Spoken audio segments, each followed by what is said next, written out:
کہ اے محمد صلی اللہ علیہ وآلہ وسلم،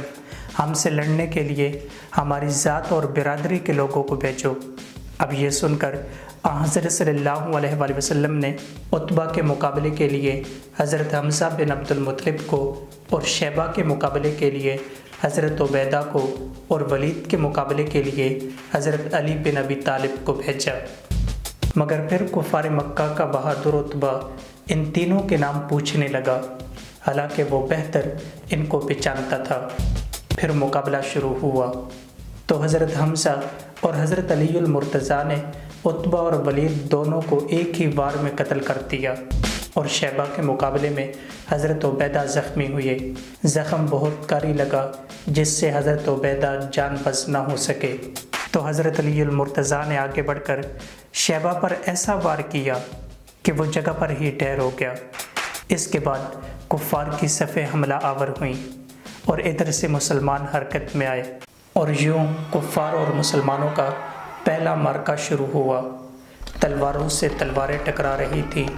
دونوں طرف سے خوب جوان مقابلہ کر رہے تھے، مگر حضرت صلی اللہ علیہ وآلہ وسلم کی دعا اور اللہ تعالیٰ کی مدد سے مسلمانوں کا 313 کا لشکر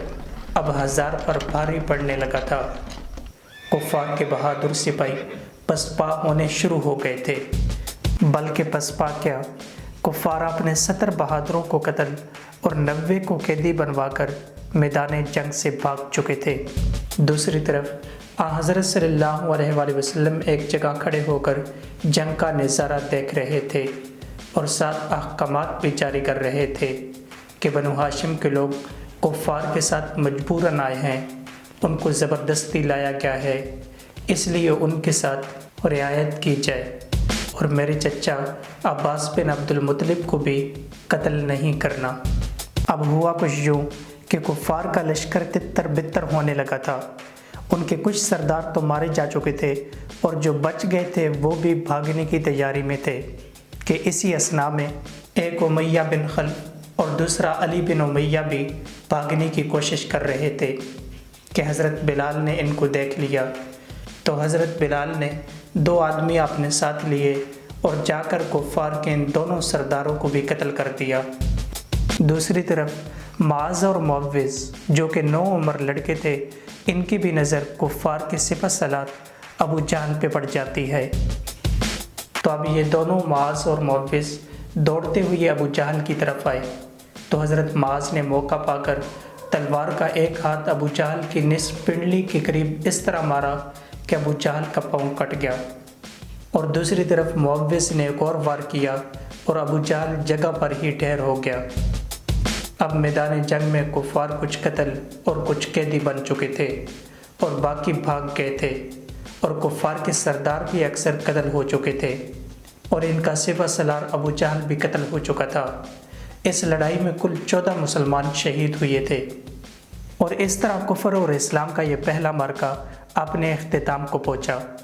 حضرت صلی اللہ علیہ وآلہ وسلم نے جو مسلمان شہید ہوئے تھے ان کی نماز جنازہ ادا کی، اور پھر اسلام کے ان پہلے جان بازوں کو سپرد خاک کیا گیا رضی اللہ عنہم اجمعین، اور پھر آپ نے تمام مال غنیمت جو کفار سے حاصل ہوا تھا برابری کے ساتھ سب میں تقسیم کیا، اور پھر حضرت صلی اللہ علیہ وآلہ وسلم اور صحابہ کرام نے اللہ تعالیٰ کا شکر ادا کیا۔ اور جب یہ فتح کی خبر مدینہ منورہ پہنچی تو اس وقت مدینہ والے حضرت رقیہ بنت رسول صلی اللہ علیہ وآلہ وسلم کی تدفین کر رہے تھے۔ حضرت رقیہ جو کہ حضرت صلی اللہ علیہ وآلہ وسلم کی بیٹی تھی اور حضرت عثمان کی زوجہ تھی، اسی دوران ان کا انتقال ہو گیا تھا۔